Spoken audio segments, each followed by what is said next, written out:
ನಮಸ್ಕಾರ ಸ್ನೇಹಿತರೆ, ನೀವು ಈ ಚಾನಲಲ್ಲಿ ನನ್ನ ಕೆಲವೊಂದು ಕ್ಲಾಸಸ್ಸನ್ನು ನೋಡ್ಬೋದು. ಇಂಗ್ಲೀಷ್ ಹಾಗೂ ಇನ್ನಿತರ ವಿಷಯಗಳನ್ನು ನಾನು ತಿಳಿಸಿಕೊಡ್ತೇನೆ.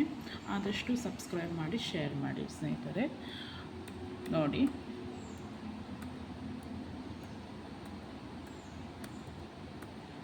ಇಲ್ಲಿ ಮೊದಲನೇ ಪಾಠ ಏನಂದರೆ ದ ಲೈಟ್ ಹೌಸನ್ನು ನೀವು ನೋಡ್ಬೋದು.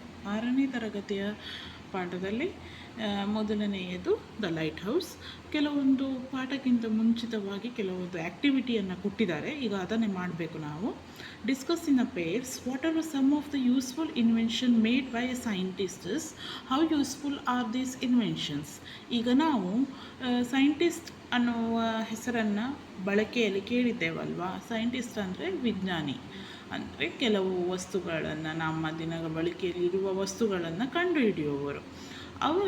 ಅವರ ಕಂಡುಹಿಡಿದ ವಸ್ತುಗಳ ಬಗ್ಗೆ ತಿಳ್ಕೋಬೇಕು. ಈಗ ಒಂದೆರಡು ನೀವು ಕ್ಲಾಸಲ್ಲಿ ಇದ್ದಾಗ ಡಿಸ್ಕಸ್ ಮಾಡಿ ತಿಳ್ಕೊಬೋದು. ನಾನು ಒಂದೆರಡು ಹೇಳ್ತೇನೆ. ಈಗ ದಿನನಿತ್ಯ ಬಳಕೆಯ ಬಲ್ಬ್, ಲೈಟ್ ಬಲ್ಬ್, ನೀವು ಅದಿಲ್ಲದೆ ಓದಲಿಕ್ಕಾಗ್ತಿರಲಿಲ್ಲ, ಹಲವಾರು ಕೆಲಸ ಮಾಡಲಿಕ್ಕಾಗ್ತಿರ್ಲಿಲ್ಲ ಅಲ್ವಾ. ಮಾಡ್ಬೋದಿತ್ತು, ಆದರೆ ಸರಳವಾಗಿ ಮಾಡಲಿಕ್ಕೆ ಆಗ್ತಿರಲಿಲ್ಲ. ಬಲ್ಬನ್ನು ಕಂಡುಹಿಡಿದವರು ಥಾಮಸ್ ಎಡಿಸನ್ ಎಂಬ ಸೈಂಟಿಸ್ಟ್. ನಂತರ ಮೊಬೈಲ್ ಫೋನ್ ಈಗ ನೋಡಿ, ನೀವು ಈ ವಿಡಿಯೋವನ್ನು ನೋಡಲಿಕ್ಕೂ ಮೊಬೈಲ್ ಫೋನನ್ನು ಯೂಸ್ ಮಾಡ್ತಾ ಇದ್ದೀರಾ. ಮತ್ತು ನಿಮ್ಮ ದೂರದ ಸಂಬಂಧಿಕರು, ಫ್ರೆಂಡ್ಸ್ ಅವರಿಗೆ ಫೋನ್ ಮಾಡಲು, ಏನಾದರೂ ವಿಷಯ ಇದ್ದರೆ ತಿಳಿಸಲು, ಎಮರ್ಜೆನ್ಸಿಯಾದ ವಿಷಯವನ್ನು ತಿಳಿಸಲು ಕೂಡ ಮೊಬೈಲ್ ಫೋನ್ನ ಬಳಕೆ ಇದೆ. ಅದನ್ನು ಕಂಡುಹಿಡಿದ ಯಾರು? ಮಾರ್ಟಿನ್ ಕೂಪರ್ ಇವರು 1928ರಲ್ಲಿ ಈ ಮೊಬೈಲ್ ಫೋನನ್ನು ಕಂಡುಹಿಡಿತಾರೆ. ಇದರಿಂದ ನಮಗೆ ತುಂಬ ಉಪಯೋಗಗಳು ಇವೆ. ಇತ್ತೀಚಿನ ಜೀವನದಲ್ಲಂತೂ ಮೊಬೈಲ್ ಫೋನ್ ಇಲ್ಲದೆ ಯಾವುದೇ ಕೆಲಸಗಳು ಆಗ್ತಾ ಇಲ್ಲ. ನೆಕ್ಸ್ಟ್ ಯಾವುದು? ಕಂಪ್ಯೂಟರ್ ನೀವು ನೋಡಿರಬಹುದು, ನಿಮ್ಮ ಶಾಲೆಯಲ್ಲೆಲ್ಲ ನೋಡಿದ್ದೀರಲ್ವಾ. ಹೌದು, ಕಂಪ್ಯೂಟರನ್ನು ಕಂಡುಹಿಡಿದವರು ಚಾರ್ಲ್ಸ್ ಬ್ಯಾಬೇಜ್ ಅವರು ಕಂಪ್ಯೂಟರನ್ನು ಕಂಡುಹಿಡಿತಾರೆ. ಸೊ ನಾನು ಇಷ್ಟು ಹೇಳಿದ್ದೇನೆ. ನೀವು ನೋಡಿ, ನಿಮ್ಮ ಮನೆಯಲ್ಲಿರುವ ಉಳಿದ ವಸ್ತುಗಳನ್ನು ನೋಡಿ ಅದನ್ನು ಕಂಡುಹಿಡಿದವರು ಯಾರಂತ ತಿಳ್ಕೋಬೇಕು. ಇದು ನಿಮಗೆ ಒಂದು ಪುಟ್ಟ ಆ್ಯಕ್ಟಿವಿಟಿ. ನಂತರ ನೋಡಿ, what would our life be like without inventions, discuss how our life will be if we do not have the following. ಈಗ ಈ ಆ್ಯಕ್ಟಿವಿಟಿಲಿ ಏನಂದರೆ, ಇಲ್ಲಿ ಕೆಲವೊಂದು ವಸ್ತುಗಳನ್ನು ಕೊಟ್ಟಿದ್ದಾರೆ, ಅಂದರೆ ಡಿಜಿಟಲ್ ಡಿವೈಸಸ್ ಅನ್ನು ಕೊಟ್ಟಿದ್ದಾರೆ ಕೆಲವೊಂದು. ಇವೆಲ್ಲ ಇಲ್ಲದಿದ್ದರೆ, ಏನು ಕೇಳಿದ್ದಾರೆ, ಇವೆಲ್ಲ ಇಲ್ಲದಿದ್ದರೆ ನಮ್ಮ ಜೀವನ ಹೇಗಾಗ್ತಿತ್ತು. ಇಲ್ಲಿ ನೋಡಿ, ನೀವು ಕಾಣ್ಬೋದಾ, ಕೆಲವೊಂದು ವಸ್ತುಗಳನ್ನು ಇಲ್ಲಿ ಕೊಟ್ಟಿದ್ದಾರೆ. For example the electric light. ಈಗ ನಾನು ಹಿಂದಿನ ಆ್ಯಕ್ಟಿವಿಟಿಲಿ ಇದ್ರ ಬಗ್ಗೆ ನಾನು ಹೇಳಿದ್ದೆ ಅಲ್ವಾ. ಇಲೆಕ್ಟ್ರಿಕ್ ಲೈಟ್ ಇಲ್ಲದಿದ್ದರೆ ಏನಾಗ್ತಿತ್ತು, ನಾವು ಕತ್ತಲೆಯಲ್ಲಿ ಓದಬೇಕಿತ್ತು. ಅಲ್ಲಿ ಬರೆದಿದ್ದಾರೆ ನೋಡಿ, have to study in the dark ಅಂದರೆ ಏನು? ಕತ್ತಲೆಯಲ್ಲಿ ಓದಬೇಕಿತ್ತು. ಆಯಿತಾ. Next the telephone. ಆಯಿತು, ಈಗ ಟೆಲಿಫೋನ್ ಇಲ್ಲ ಅಂದರೆ ಮೊಬೈಲ್ ಬೇರೆ, ಟೆಲಿಫೋನ್ ಬೇರೆ. ಹಿಂದಿನ ಕಾಲದಲ್ಲಿ ಟೆಲಿಫೋನ್ ಇರ್ತಿತ್ತು, ನೋಡಿರ್ಬೋದು ನೀವು. ಟೆಲಿಫೋನ್ ಅದಿಲ್ಲ ಅಂದರೆ ಏನಾಗ್ತಿದೆ, ಇಲ್ಲಿ ನಾನು ಟೆಲಿಫೋನ್ ಚಿತ್ರವನ್ನು ರೈಟ್ ಸೈಡಲ್ಲಿ ಹಾಕ್ತೇನೆ ನೋಡಿ, ಆಯಿತಾ. ಟೆಲಿಫೋನ್ ಅದಿಲ್ಲ ಅಂದರೆ ಏನಾಗ್ತಿತ್ತು, ಒಬ್ಬರಿಗೆ ನಾವು ವೈಯಕ್ತಿಕವಾಗಿ ಅಂದರೆ ನಾವೇ ಹೋಗಿ ಭೇಟಿ ಮಾಡಿ ವಿಷಯವನ್ನು ತಿಳಿಸ್ಬೇಕಿತ್ತು. Have to go personally to talk to someone. ಏನು ಮಾಡಬೇಕಿತ್ತು, ಯಾರ ಹತ್ರ ಆದರೂ ಮಾತಾಡಬೇಕಾದ್ರೆ ಅವರನ್ನು ಭೇಟಿಯಾಗಿಯೇ ಮಾತಾಡಬೇಕಿತ್ತು, ಇಲ್ಲ ಪತ್ರದ ಮೂಲಕ ಬರೆದು ಮಾತಾಡಬೇಕಿತ್ತು. ಪತ್ರ ಆದರೆ ಲೇಟ್ ಆಗ್ತದೆ, ಟೆಲಿಫೋನ್ ಆದರೆ ಆಗಿಂದಾಗಲೇ ಹೇಳ್ಬೋದು. ನೆಕ್ಸ್ಟ್ ಏನು? ದ ಕಂಪ್ಯೂಟರಿಂದ ಹಲವಾರು ಉಪಯೋಗಗಳಿವೆ. ಈ IT ಫೀಲ್ಡ್ಗಳಲ್ಲಿ ತುಂಬ ಉಪಯೋಗಗಳು ಇವೆ ಕಂಪ್ಯೂಟ್ರಿಂದ. ಕಂಪ್ಯೂಟ್ರ್ ಇಲ್ಲ ಅಂದರೆ ಎಲ್ಲ ಕೆಲಸಗಳು ನಾವು ಈಗ ಫಾರ್ ಎಕ್ಸಾಂಪಲ್, ಈಗ ನಿಮಗೆ ಈ ಪುಸ್ತಕವನ್ನು ಮಾಡಬೇಕು ನೋಡಿ. ಈ ಪುಸ್ತಕ ಮಾಡಿದ್ದು ಹೇಗೆ? ಕಂಪ್ಯೂಟ್ರಲ್ಲಿ ಟೈಪ್ ಮಾಡಿಯೇ ಮಾಡಿದ್ದು, ಹೌದಾ.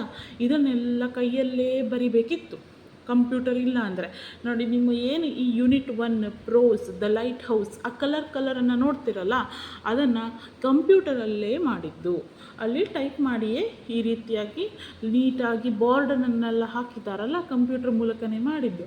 ಅದಿಲ್ಲ ಅಂದರೆ ಏನು ಮಾಡಬೇಕಿತ್ತು, ನಾವು ಕೈಯಲ್ಲೇ ಬರೆದು ಮಾಡಬೇಕಿತ್ತು ಕಂಪ್ಯೂಟರ್ ಇಲ್ಲದಿದ್ದರೆ. The bicycle. ಯಾರ ಹತ್ರ ಎಲ್ಲ ಸೈಕಲ್ ಇದೆಯಪ್ಪ? ಎಲ್ಲ ಸುಮಾರು ಜನರ ಹತ್ರ ಸೈಕಲ್ ಇರ್ತದೆ, ಆಯಿತಾ. ಸೈಕಲ್ ಇಲ್ಲದಿದ್ದರೆ ಏನು ಮಾಡಬೇಕಿತ್ತು? ನಾವು ಶಾಲೆಗೆ ಏನು ಮಾಡಬೇಕಿತ್ತು? ನಡ್ಕೊಂಡೇ ಹೋಗಬೇಕಿತ್ತು. ಶಾಲೆ ಅಂತಲ್ಲ, ಬೇರೆ ಬೇರೆ ಸ್ಥಳಗಳಿಗೂ ಕೂಡ ನಡ್ಕೊಂಡು ಹೋಗಬೇಕಿತ್ತು. Have to walk all the way to school. The television T V ಎಲ್ಲರ ಮನೇಲಿ ಇರ್ತದೆ ಅಲ್ಲ. ಟಿ ವಿ ಇಲ್ದಿದ್ರೆ ಏನಾಗ್ತಿತ್ತು? ಹ್ಯಾವ್ ನೋ ಎಂಟರ್ಟೈನ್ಮೆಂಟ್, ಯಾವುದೇ ರೀತಿಯ ಮನೋರಂಜನೆ ಇರೋದಿಲ್ಲ. ಎಷ್ಟು ಜನ ನೀವು ಕಾರ್ಟೂನ್ ನೋಡ್ತೀರಾ, ಪೋಗೋ ಎಲ್ಲ ನೋಡ್ತೀರಾ ಅಲ್ವಾ? ಮತ್ತು ಕೆಲವೊಂದು ಕಾಮಿಡಿ ವೀಡಿಯೋಸ್ ಎಲ್ಲ ನೋಡ್ತೀರಾ, ಕಾಮಿಡಿ ಸಿನಿಮಾಗಳು ನೋಡ್ಬೋದು, ಟಿ ವಿಯಲ್ಲಿ ನ್ಯೂಸ್ ಚಾನೆಲ್ಗಳು ನೋಡ್ಬೋದು. ಇದ್ಯಾವುದು ನೋಡಲಿಕ್ಕೆ ಆಗ್ತಿರಲಿಲ್ಲ. ಜಗತ್ತಿನಲ್ಲಿ ಏನೇನು ಆಗ್ತದೆ ಅಂತ ತಿಳ್ಕೊಳ್ಳಿಕ್ಕೂ ಆಗ್ತಾ ಇರಲಿಲ್ಲ. ದ ಮೆಡಿಸಿನ್ ಅಂದ್ರೇನು? ಔಷಧ. Have to suffer diseases and die. ಔಷಧವಿಲ್ಲ ಅಂದರೆ ಏನಾಗ್ತಿತ್ತು? ಕಾಯಿಲೆಯಿಂದ ಬಳಲಿ ಸಾಯಬೇಕಿತ್ತು. ಆಯಿತಾ? ಔಷಧ ಇಲ್ಲ ಅಂದರೆ ಕಾಯಿಲೆಯಿಂದ ಬಳಲಿ ಸಾಯಬೇಕಿತ್ತು. ಈಗ ನೋಡಿ, ಒಂದು ವೇಳೆ ವಾಂತಿ ಆಯಿತು, ವಾಂತಿಗೆ ಒಂದು ಔಷಧ ಕೊಡಬೇಕು. ವಾಂತಿ ಆದಾಗ ಔಷಧ ತೆಗಿಲಿಲ್ಲ ಅಂದರೆ ಏನಾಗ್ತದೆ? ವಾಂತಿ ಹೆಚ್ಚಾಗ್ತಾ ಹೋಗ್ತದೆ ಹೊರತು ಕಡಿಮೆ ಆಗೋದಿಲ್ಲ. ಹೀಗೆ ಹಲವಾರು ರೀತಿಯ ರೋಗ ರುಜಿನಗಳು ಕಡಿಮೆ ಆಗೋದಿಲ್ಲ. ನೆಕ್ಸ್ಟ್ ಏನು? The plastic material. ಪ್ಲಾಸ್ಟಿಕ್ ಅಂದರೆ ಏನು? ನೀವು ಯೂಸ್ ಮಾಡ್ತೀರ ದಿನ ಬಳಕೆಯಲ್ಲಿ. ಎಲ್ಲೇ ಹೋಗಿದ್ದಿದ್ರು, ಯಾವುದೇ ಸಾಮಾನನ್ನು ತಂದಿದ್ರು ಪ್ಲಾಸ್ಟಿಕ್ಕನ್ನು ಯೂಸ್ ಮಾಡ್ತೀರಾ, ಹೌದಾ? ಈಗ ಒಂದು ಟೀ ಪೌಡರನ್ನು ತೆಗೆದರೂ ಕೂಡ ಅದನ್ನು ಕೂಡ ಪ್ಲಾಸ್ಟಿಕ್ಕಲ್ಲಿ ಪ್ಯಾಕ್ ಮಾಡಿ ಕೊಡ್ತಾರೆ. ಹಾಗಾಗಿ ಪ್ಲಾಸ್ಟಿಕ್ ತುಂಬ ಇಂಪಾರ್ಟೆಂಟ್. ಇಲ್ಲಾಂದರೆ ಏನು ಮಾಡಬೇಕಿತ್ತು? ಈ ಕಾಟನ್ ಅಥವಾ ಪಾಲಿಸ್ಟರ್ ಮಟೀರಿಯಲನ್ನು ಯೂಸ್ ಮಾಡಬೇಕಿತ್ತು. ಕಾಟನ್ ಬಟ್ಟೆಯಲ್ಲಿ ಎಲ್ಲದು ಹಾಕ್ಕೊಂಡು ಬರಬೇಕಿತ್ತು, ಕಾಟನ್ ಚೀಲದಲ್ಲಿ ಹಾಕ್ಕೊಂಡು ಬರಬೇಕಿತ್ತು. ಪ್ಲಾಸ್ಟಿಕ್ ಇಲ್ಲ ಅಂದರೆ ಏನು ಮಾಡಬೇಕು? ಇದಕ್ಕೆ ಸೆಂಟೆನ್ಸ್ ಏನು? Have to use the natural material like a cotton. Next ಏನು? ದ ಎಕ್ಸರೆ ನೋಡಿರಲ್ಲ. ಈಗ ನೀವು ಬಿದ್ದು ಪೆಟ್ಟು ಮಾಡಿಕೊಂಡ್ರಿ ಅಂತ ಅಂದ್ಕೊಳ್ವ, ಆಯಿತಾ? ಉದಾಹರಣೆಗೆ ಇದು, ನೀವು ಒಂದು ವೇಳೆ ಮಳೆಗಾಲದಲ್ಲಿ ಈಗ ಕಾಮನ್ ಆಗಿದೆ, ಹಾಗೆ ಹುಷಾರಾಗಿ ಇರಬೇಕು. ಕಾಲು ಜಾರಿ ಬಿದ್ದಾಗ ಡಾಕ್ಟರ್ ಫಸ್ಟ್ ಸಜೆಸ್ಟ್ ಮಾಡೋದು ಏನು? ಎಕ್ಸ್ರೇ ಮಾಡಿಸಿ ಅಂದರೆ ಅವರೇನು ಮಾಡ್ಬೋದು? ನೀವು ಹೊರಗಿಂದ ಯಾರಿಗೂ ತಿಳಿಯೋದಿಲ್ಲ. ಆ ಒಳಗೆ ನೋಡಿದಾಗ ಮೂಳೆ ಏನಾದರೂ ಮುರಿದಿದೆಯಾ ಅಥವಾ ಮೂಳೆ ಏನಾದರೂ ಕ್ರ್ಯಾಕ್ ಆಗಿದೆಯಾ, ಬಿರುಕಾಗಿದೆಯಾ ಅಂತ ನೋಡಲಿಕ್ಕೆ ಎಕ್ಸ್ರೇ ಬೇಕು. ಒಂದು ವೇಳೆ ಎಕ್ಸ್ರೇ ಇಲ್ಲ ಅಂದರೆ ಏನಾಗ್ತಿತ್ತು? ಇದನ್ನೆಲ್ಲ ನೋಡಲಿಕ್ಕೆ ಆಗ್ತಿರಲಿಲ್ಲ ಅಂತ ಹೇಳ್ಬೋದು. ಸೊ ಇದೆಲ್ಲ ಆಯಿತಾ? ಇಲ್ಲದೇ ಇದ್ದರೆ ಏನೆಲ್ಲ ಆಗ್ತಿತ್ತು ಅಂತ ನೀವು ಇದರಲ್ಲಿ ನಾನು ಹೇಳಿದ್ದೇನೆ. ನಾನು ಇದರ ಉತ್ತರವನ್ನು ಲಾಸ್ಟಲ್ಲಿ ಫೋಟೋ ಹಾಕ್ತೇನೆ, ನೋಡಬೇಕು ನೀವು, ಆಯಿತಾ? ನೆಕ್ಸ್ಟ್ ಎರಡನೇದು ನೋಡಿ, make a list of all words that come to your mind when you hear the word light house. Read out the list to the class. ಇಲ್ಲಿ ಏನು ಮಾಡಬೇಕಂದ್ರೆ, ಈಗ ನಿಮಗೆ ಒಂದು ಶಬ್ದ ಲೈಟ್ ಹೌಸ್ ಅನ್ನುವ ಶಬ್ದ ಕೇಳಿದ ಮೇಲೆ ಏನು ತಲೆಗೆ ಬರ್ತದೆ ಅಂತ ಕೇಳಿದ್ದಾರೆ. ಲೈಟ್ ಹೌಸ್ ಅಂದರೆ ದ್ವೀಪಸ್ತಂಭ. ನೀವು ಅದನ್ನು ಈ ಸಮುದ್ರಕ್ಕೆ ನಾವಿಕರು ಅಂದರೆ ಶಿಪ್ಪನ್ನು, ಬೋಟನ್ನು ತಗೊಂಡು ಹೋಗ್ತಾರಲ್ಲ, ಅವರಿಗೆ ಕೆಲವೊಂದು ಸಿಗ್ನಲ್ ಕೊಡಲಿಕ್ಕೆ, ಅಪಾಯ ಇದೆ ಬನ್ನಿ, ಹಿಂತಿರುಗಿ ಬನ್ನಿ. ನಮ್ಮ ರೋಡಲ್ಲಿ ಆದರೆ ನಮಗೇನಾದರೂ ಸಿಗ್ನಲ್ ಕೊಡಲಿಕ್ಕೆ ಎಲ್ಲ ಇರ್ತದೆ, ಅಂದರೆ ಕೆಲವು ಫೋನಲ್ಲಿ ಹಾಗೆ ಕೊಡ್ಬೋದಲ್ವಾ. ಆದರೆ ತುಂಬ ಗಾಳಿ, ಚಂಡಮಾರುತ ಎಲ್ಲ ಬಂದಾಗ ಸಿಗ್ನಲ್ ಕೊಡಲಿಕ್ಕೆ ಇರುವಂತಹ ಈ ದ್ವೀಪಸ್ತಂಭ ಇಲ್ಲಿ ಎಲ್ಲಿ ನೋಡ್ಬೋದು ಅಂದರೆ ಹೊನ್ನವರದಲ್ಲಿ ನೋಡ್ಬೋದು ಇದನ್ನು, ಮತ್ತು ಹಾರವಾಡದಲ್ಲಿ ನೋಡ್ಬೋದು. ಹಾರವಾಡ ಅಂದರೆ ಕಾರವಾರ ಸೈಡ್, ಆಯಿತಾ? ಇಲ್ಲೆಲ್ಲ ನೋಡ್ಬೋದು. ಮತ್ತು ಮಣಿಪಾಲ್, ಉಡುಪಿಯಲ್ಲಿ ಇದನ್ನು ನೀವು ನೋಡ್ಬೋದು. ಮತ್ತು ಇದಕ್ಕೆ ರಿಲೇಟೆಡ್ ಆದ ಶಬ್ದಗಳು ಬೋಟ್, ಶಿಪ್, ಇದೆಲ್ಲ ರಿಲೇಟೆಡ್ ಶಬ್ದಗಳು ನಿಮ್ಮ ಕ್ಲಾಸಲ್ಲಿ ನೀವು ಡಿಸ್ಕಸ್ ಮಾಡಿ. ಈಗ ಪಾಠಕ್ಕೆ ಹೋಗೋಣ ಬೇಗ. ನೋಡಿ, Rajiv and his Father Madhav were very happy that day. Rajiv was especially thrilled because his father would take him out on a visit to the lighthouse. ಏನಂದಿದ್ದಾರೆ? ರಾಜೀವ್ ಅನ್ನೋ ಒಂದು ಹುಡುಗ, ನಿಮ್ಮಂಥ ಒಂದು ಚಿಕ್ಕ ಹುಡುಗ, ಅವನ ಅಪ್ಪ ಯಾರು? ಮಾಧವ್. ಇಬ್ಬರು ಖುಷಿಯಾಗಿದ್ದರು ಒಂದು ದಿನ. ಯಾಕೆ? ರಾಜೀವ್ ತುಂಬ ಖುಷಿಯಾಗಿದ್ದ. ಈಗ ನಿಮಗೆ ಅಪ್ಪ ಎಲ್ಲಿಯಾದರೂ ಕರ್ಕೊಂಡು ಹೋಗ್ತಾರೆ ಅಂದರೆ ತುಂಬ ಖುಷಿಯಲ್ಲಿ ತೇಲಾಡ್ತೀರ, ಹೌದಾ? ಹಾಗೆ ಇಲ್ಲಿ ಥ್ರಿಲ್ಡ್ ಅಂದರೆ ತುಂಬ ಉತ್ಸುಕನಾಗಿದ್ದ. ಯಾಕೆ? ಅವರಪ್ಪ ಲೈಟ್ ಹೌಸಿಗೆ ಕರ್ಕೊಂಡು ಹೋಗ್ತಾರೆ. ಅವನು ಇನ್ನೂ ಲೈಟ್ ಹೌಸ್ ನೋಡಿರೋದಿಲ್ಲ, ಆದ್ದರಿಂದ ಅವನು ತುಂಬ ಉತ್ಸುಕನಾಗಿದ್ದ ಅಂತ ಹೇಳ್ತಾರೆ ಇಲ್ಲಿ. They started out in the evening by 5 PM and reached the shore by 6 PM. Madhav pointed out to the light house in the distance. ಏನು? ದೇ ಸ್ಟಾರ್ಟೆಡ್ ಔಟ್ ಅಂದರೆ ಹೋಗೋದು. ಈವ್ನಿಂಗ್ ಬೈ 5 PM, ಸಂಜೆ 5 ಗಂಟೆಗೆ. ಇಲ್ಲಿ ಈವ್ನಿಂಗ್ ಅಂತ ಕೊಟ್ಟಿದ್ದಾರೆ, ಹಾಗಾಗಿ ನಿಮಗೆ ಸಂಜೆ ಅಂತ ಗೊತ್ತಾಗ್ತದೆ. ಈವ್ನಿಂಗ್ ಕೊಡದೆ they started out in the 5 PM ಅಂತ ಹೇಳಿದ್ರೆ ಅದು ಸಂಜೆ ಅಂತ ಹೇಗೆ ತಿಳ್ಕೊಳ್ತೀರಾ? PM ಮತ್ತು AM ಅಂದರೆ ಏನು? ಬೆಳಿಗ್ಗೆ, ಆಯಿತಾ? PM ಸಂಜೆ 12 ಗಂಟೆಯ ನಂತರ, ಮಧ್ಯಾಹ್ನ 12 ಗಂಟೆ ನಂತರ ಏನು ಕಾಣ್ಬೋದು? PM. ಮಧ್ಯರಾತ್ರಿ 12 ಗಂಟೆಯ ನಂತರ AM. ಅರ್ಥ ಆಯ್ತಾ? ಹಾಗಾಗಿ and reached the shore by 6 PM, 6 ಗಂಟೆಗೆ ತಲುಪ್ತಾರೆ ಸಂಜೆ. ಶೋರ್ ಅಂದರೆ ದಡವನ್ನು 6 ಗಂಟೆಗೆ ತಲುಪ್ತಾರೆ. ಅಲ್ಲಿ ಮಾಧವ್ ಅಪ್ಪ ಏನು ಪಾಯಿಂಟ್ಔಟ್ ಮಾಡ್ತಾರೆ? ಲೈಟ್ ಹೌಸು, ದೂರದಲ್ಲಿರುವ ಲೈಟ್ ಹೌಸನ್ನು ತೋರಿಸ್ತಾರೆ. It was a tall, strong building in the shape of a tower with powerful lights at the top. ಹೇಗಿತ್ತು ಲೈಟ್ ಹೌಸು? ತುಂಬ ಎತ್ತರವಾಗಿತ್ತು, ಗಟ್ಟಿ. ಸ್ಟ್ರಾಂಗ್ ಅಂದರೆ ತುಂಬ ಗಟ್ಟಿ, ಆಯಿತಾ? ಬಿಲ್ಡಿಂಗ್ ಅಂದರೆ ಏನು? ಕಟ್ಟಡ. In the shape of a tower ನೋಡಿದ್ದೀರಲ್ಲ, ಈ ಆಕಾರದಲ್ಲಿ ಇರ್ತದೆ ಟವರ್, ಆಯಿತಾ? ಆ ಆಕಾರದಲ್ಲಿರುವ ಟವರ್ ವಿತ್ ಪವರ್ಫುಲ್ ಲೈಟ್. ಅದು ದೂರದಲ್ಲಿರುವ ಒಂದು ಹಡಗಿಗೆ ಇಲ್ಲಿರುವ ಲೈಟ್ ಕಾಣಬೇಕಂದ್ರೆ ಲೈಟ್ ಕೂಡ ತುಂಬ ಬ್ರೈಟ್ ಆಗಿರಬೇಕು, ಇಲ್ಲ ಅಂದರೆ ಅಲ್ಲಿ ಅವರಿಗೆ ಅದು ಕಾಣೋದಿಲ್ಲ. ಅರ್ಥ ಆಯ್ತಾ ಫಸ್ಟ್ ಪ್ಯಾರಾಗ್ರಾಫು? ರಾಜೀವ್ ಮತ್ತು ಮಾಧವ್ ತುಂಬ ಖುಷಿಯಾಗಿರ್ತಾರೆ. ಲೈಟ್ ಹೌಸ್ ಹೋಗಲಿಕ್ಕೆ 5 ಗಂಟೆಗೆ ಮನೆಯಿಂದ ಬಿಡ್ತಾರೆ. 6 ಗಂಟೆಗೆ ದಡ ಸೇರಿ ಲೈಟ್ ಹೌಸನ್ನು ನೋಡ್ತಾರೆ. ರಾಜೀವ್ ಆಸ್ಕ್ಡ್ ಹಿಸ್ ಫಾದರ್, ಪಾಪ, what is the use of this light house? ಪ್ರಶ್ನೆ ಮೂಡುದು ಸಾಮಾನ್ಯ. ರಾಜೀವ್ ಏನು ಕೇಳ್ತಾನೆ? ಈ ಲೈಟ್ ಹೌಸಿನ ಉಪಯೋಗ ಏನು? Madhav said, they help the sailors to know where the land is and what the place they are near. Light ಹೌಸ್ನ ಉಪಯೋಗ ಏನು? ಈ ನಾವಿಕರು, ಸೇಲರ್ಸ್ ಅಂದರೆ ನಾವಿಕರು, ಅವರೇನಿರ್ತಾರಲ್ವ, ಅವರಿಗೆ ಈ ದಡ ಎಲ್ಲಿದೆ ಮತ್ತು ನೀವು ದಡಕ್ಕೆ ಎಷ್ಟು ಹತ್ತಿರ ಇದ್ದೀರಾ ಅಂತ ಹೇಳಲಿಕ್ಕೆ ಲೈಟ್ ಹೌಸ್ ಉಪಯೋಗಕಾರಿಯಾಗಿದೆ, ಆಯಿತಾ? ಈಗ ಕತ್ಲೆಯಲ್ಲಿ ಫುಲ್ ಎಲ್ಲ ಕಡೆ ಕತ್ಲೆ ಕಾಣ್ತದೆ, ಮತ್ತು ಅವರ ಸುತ್ತಲೆಲ್ಲ ನೀರೇ ಕಾಣೋದ್ರಿಂದ ಅವರಿಗೆ ಗೊತ್ತಾಗೋದಿಲ್ಲ ಎಲ್ಲಿ ದಡ ಎಲ್ಲಿದೆ ಅಂತ. ಈ ಲೈಟ್ ಹೌಸನ್ನು ನೋಡಿಕೊಂಡು ದಡ ಇಲ್ಲಿದೆ ಅನ್ನೋ ಗುರುತು ಮಾಡಿಕೊಂಡು ಬರ್ತಾರೆ. ಹಾಗಾಗಿ sometimes they are on the seashore and sometimes in the sea.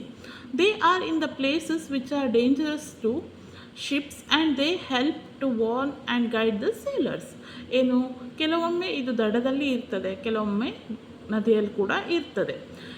ಇವು ಏನು ಮಾಡ್ತವೆ ಅಂದರೆ ಶಿಪ್ ಮತ್ತು ನಾವಿಕರಿಗೆ ಅಪಾಯ ಇದ್ದರೆ ಇವು ಸಿಗ್ನಲ್ ಕೊಟ್ಟು ದಡಕ್ಕೆ ಬನ್ನಿ ಅಂತ ಹೇಳ್ತಾರೆ, ಆಯಿತಾ? Rajiv was curious. He said, but how do they work? ಇಷ್ಟೆಲ್ಲ ಆದಮೇಲೆ ನಿಮ್ಮ ತಲೆಯಲ್ಲೂ ಪ್ರಶ್ನೆ ಓಡ್ಬೋದಲ್ವಾ?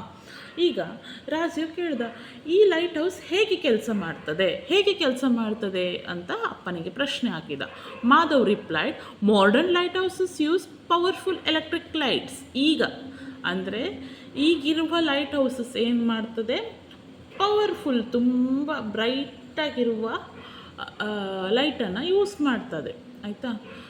ನೆಕ್ಸ್ಟ್ ಇಲ್ಲಿ ಕೆಲವೊಂದು ಶಬ್ದ ಇದೆ ನೋಡಿ. ಥ್ರಿಲ್ಡ್ ಅಂದರೆ ಎಕ್ಸೈಟೆಡ್, ಪುಳುಕ, ರೋಮಾಂಚನ ಅಂದರೆ ತುಂಬ ಖುಷಿ ಪಡೋದು, ತುಂಬ ಈಗ ಹಾರ್ತಾ ಕುಣಿತೇವೆ ಅಂತ ಹೇಳ್ತೇವಲ್ಲ ಅದು.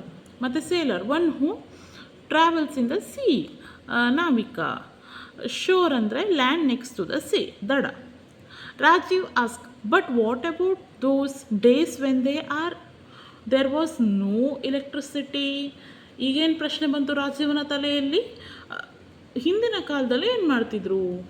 ಈ ಎಲೆಕ್ಟ್ರಿಸಿಟಿ, ಕರೆಂಟ್ ಅನ್ನೋದು ಕಂಡುಹಿಡಿಯುವ ಮುಂಚೆ ಹೇಗೆ ನಡೀತಿತ್ತು ಈ ಲೈಟ್ ಹೌಸಸ್ ಎಲ್ಲ? ಈಗ ದೊಡ್ಡ ಲೈಟನ್ನು ಯೂಸ್ ಮಾಡ್ತಾರೆ, ಹಿಂದೆ ಹೇಗಿತ್ತು ಅಂತ ಪ್ರಶ್ನೆ ಮಾಡ್ದ. ಮಾಧವ್ ಲಾಫ್ಡ್ ಅಂದರೆ ಏನು? ನಗಾಡೋದು. You are clever boy my son. In the olden days wood fires would be lit in a high places on the shore. ಮಾಧವೇನಂತಾನೆ ಮಗನಿಗೆ?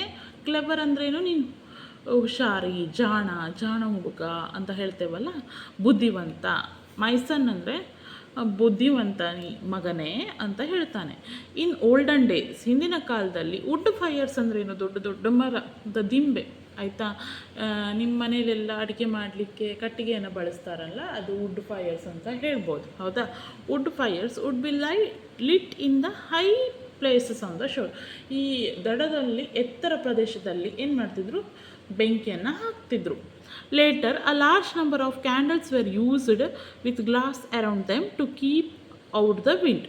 ಆಮೇಲೆ ತುಂಬ ಸಂಖ್ಯೆಯಲ್ಲಿ ಕ್ಯಾಂಡಲ್, ಮೇಣದ ಬತ್ತಿಯನ್ನು ಯೂಸ್ ಮಾಡ್ತಿದ್ರು. ಅದರ ಸುತ್ತಲೂ ಗ್ಲಾಸನ್ನು ಹಾಕ್ತಿದ್ರು. ಗ್ಲಾಸ್ ಯಾಕೆ ಉಪಯೋಗ ಮಾಡ್ತಿದ್ರು? ಗಾಳಿ ಬಂದರೆ ಆರಬಾರ್ದು ಅನ್ನೋ ಕಾರಣಕ್ಕೆ ಗ್ಲಾಸನ್ನು ಬಳಸ್ತಾ ಇದ್ರು. ಆಯಿತಾ? You know Rajiv, in those days before light houses were built, sailors who got lost in the sea had no way of getting. ಅಪ್ಪ ಏನಂತಾನೆ, ರಾಜೀವ್ ನಿನಗೆ ಗೊತ್ತಾ, ರಾಜೀವ್ ನಿನಗೆ ಗೊತ್ತಾ, ಆ ಕಾಲದಲ್ಲಿ ಲೈಟ್ ಹೌಸಸ್ ಇಲ್ಲದೆ ಈ ವುಡ್ ಫೈರ್ ಕ್ಯಾಂಡಲ್ಗಿಂತ ಮುಂಚೆ, ಆಯಿತಾ, ನಾವಿಕರು ಯಾರು ಕಳೆದೋಗಿದ್ರಲ್ಲ ವಾಪಸ್ ಬರಲೇ ಇಲ್ಲ ಅಂತೆ. ಗೊತ್ತಾಯ್ತಾ ನಿಮಗೆ? ಕಳೆದೋದ ನಾವಿಕರು ವಾಪಸ್ ಬರಲೇ ಇಲ್ಲ. ನೋಡಿ, ಈ ಚಿತ್ರದಲ್ಲಿ ನೀವು ಲೈಟ್ ಹೌಸಸನ್ನು ನೋಡ್ಬೋದು. ಇದು ಒಂದು ದಡದ ಮೇಲಿದೆ, ಇದು ಸ್ವಲ್ಪ ಮಧ್ಯದಲ್ಲಿ ಇದೆ. ನಿಮ್ಮ ಪುಸ್ತಕದಲ್ಲೂ ನೀವು ನೋಡ್ಬೋದು. ಬ್ಯಾಕ್ ಟು ಅ ಲ್ಯಾಂಡ್ ಅಂದರೆ ಆ ಕಾಲದಲ್ಲಿ ಯಾವ ನಾವಿಕರು ಹೋಗಿದ್ರಲ್ಲ ಅವರು ವಾಪಸ್ ಆಗಲಿಲ್ಲ ಅಂತ ಹೇಳ್ತಾರೆ. They also had the danger of dashing against high rocks in the darkness in the sea or being unable to see which was a safe place to land. This light houses guided them to safely. ಸಮುದ್ರ ಅಂದರೆ ಎಲ್ಲ ದಡವು ಈ ನಾವಿಕರು ಬಂದು ಇಳಿಲಿಕ್ಕೆ ಸುರಕ್ಷಿತವಾಗಿರುವುದಿಲ್ಲ. ಕೆಲವೊಂದು ದೊಡ್ಡ ದೊಡ್ಡ ಬಂಡೆಗಳಿರ್ತದೆ. ನೋಡಿದ್ದೀರ ನೀವು ಬೀಚಲ್ಲೆಲ್ಲ, ಕೆಲವೊಂದು ಬೀಚ್ ದೊಡ್ಡ ದೊಡ್ಡ ಬಂಡೆಗಳಿರ್ತದೆ. ಹಾಗಾಗಿ ಎಲ್ಲದೂ ಕೂಡ ಬಂದು ನಿಲ್ಲಲಿಕ್ಕೆ ಸೇಫ್ ಅಲ್ಲ. ಆ ದೊಡ್ಡ ದೊಡ್ಡ ಬಂಡೆಗಳಿಗೆ ಮುಂದೆಲ್ಲ ಹೋಗಿ ಈ ಬೋಟ್ಗಳೆಲ್ಲ ಹೋಗಿ ಹೊಡ್ಕೊಳ್ತಿದ್ವು. ಆಯಿತಾ? ಹಾಗಾಗಿ ಈಗಿನ ಕಾಲದಲ್ಲಿ ಅಷ್ಟು ತೊಂದರೆ ಇಲ್ಲ. ಈ ಲೈಟ್ ಹೌಸ್ ಅವರಿಗೆ ಗೈಡ್ ಮಾಡ್ತದೆ. ಗೈಡ್ ಮಾಡೋದೇನು ಅಂದರೆ ಏನು? ಸೂಚನೆ ಕೊಡೋದು, ಆಯಿತಾ, ಮಾರ್ಗದರ್ಶನ ನೀಡೋದು ಅಂತ ಹೇಳ್ಬೋದು. ಮಾರ್ಗದರ್ಶನವನ್ನು ಕೊಡ್ತದೆ. ಹಾಗಾಗಿ ಸೇಫ್ ಜಾಗಕ್ಕೆ ಬರ್ತಾರೆ. ನೆಕ್ಸ್ಟ್ ಇಲ್ಲಿ ನೋಡಿ, Rajeev ask papa when was the first light house built. ರಾಜೀವನ ತಲೆಯಲ್ಲಿ ಇನ್ನೊಂದು ಪ್ರಶ್ನೆ ಮೂಡ್ತದೆ, ಮೊದಲನೇ ಲೈಟ್ ಹೌಸ್ ಯಾವಾಗ ಕಟ್ಟಿದ್ರು? I don't know, my son, Madhav replied, but I believe that in the olden days many fishermen were lost in the sea and were unable to return home. Madhav ಏನಂತಾನೆ ನನಗೆ ಗೊತ್ತಿಲ್ಲ, ಆದರೆ ಹಿಂದಿನ ಕಾಲದಲ್ಲಿ ತುಂಬ ನಾವಿಕರು ಅಥವಾ ಮೀನು ಹಿಡಿಲಿಕ್ಕೆ ಹೋದವರು ಕಳೆದು ಹೋಗಿದ್ರು, ಮನೆಗೆ ಬರಲೇ ಇಲ್ಲ ಅಂತ ಹೇಳ್ತಾನೆ. The people on the land were worried and yet helpless to guide them. People ಇಲ್ಲಿ ಆನ್ ದ ಲ್ಯಾಂಡ್ ಅಂದರೆ ಇಲ್ಲಿ ದಡದಲ್ಲಿರೋರಿಗೆ ಏನು ಮಾಡಲಿಕ್ಕಾಗ್ತದೆ? ಅವರೆಲ್ಲ ಕಳೆದು ಹೋದರೆ ಅವರು ಹೆಲ್ಪ್ಲೆಸ್ ಆಗ್ತಾರೆ, ಏನೂ ಸಹಾಯ ಮಾಡಲಿಕ್ಕಾಗದಿರುವಂತಹ ಪರಿಸ್ಥಿತಿ. ಮತ್ತು ಇಲ್ಲಿಂದ ಕೂಗಿ ಹೇಳಿದರೆ ಅವರಿಗೆ ಕೇಳುವಷ್ಟು ದೊಡ್ಡ ಧ್ವನಿ ಅಲ್ಲ. ಅರ್ಥ ಆಯ್ತಾ? ಸಮುದ್ರದ ಅಲೆಗಳ ಶಬ್ದ ನೀವು ಕೇಳಿದ್ರಾ? ಮತ್ತು ಅಷ್ಟು ದೂರ ಇರಬೇಕಾದ್ರೆ ಇಲ್ಲಿಂದ ಕೂಗಿ ಹೇಳಿದರೆ ಯಾರಿಗೂ ಕೇಳೋದಿಲ್ಲ. ಹಾಗಾಗಿ ಅವರಿಗೆ ಗೈಡ್ ಮಾಡಲಿಕ್ಕೂ ಆಗ್ತಾ ಇರಲಿಲ್ಲ. Then a group of clever young men hit upon this idea. They collected few huge logs and lot of dry branches and set fire to them.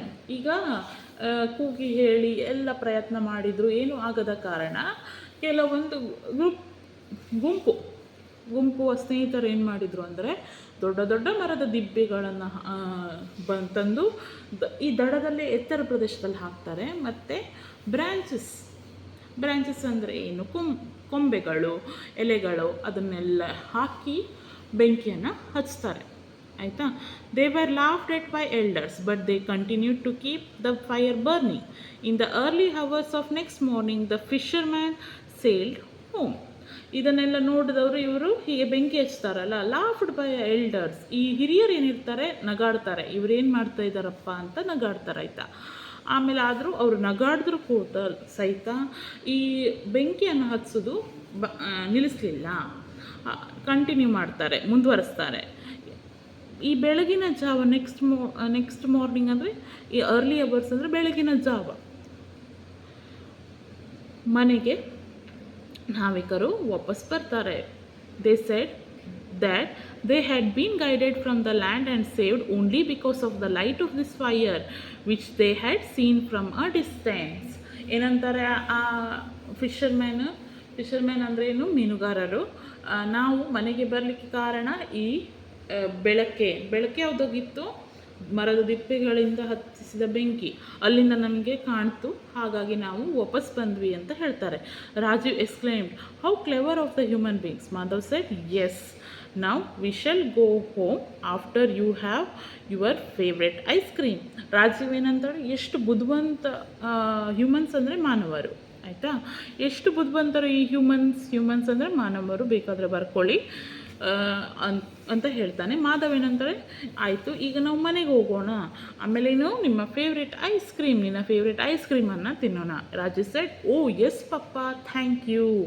ಏನಂತಾನೆ Rajeev, oh ice cream ಅಂದ ಕೂಡ ನಿಮಗೂ ಖುಷಿ ಅಲ್ವಾ, ಹಾಗಾಗಿ ಅವನು ಅಂತಾನೆ oh yes papa thank you ಅಂತ ಹೇಳ್ತಾನೆ. ಇಲ್ಲಿಗೆ ಈ ಪಾಠ ಮುಗೀತದೆ. ಇಲ್ಲಿ ಕೆಲವೊಂದು ಶಬ್ದಗಳಿವೆ.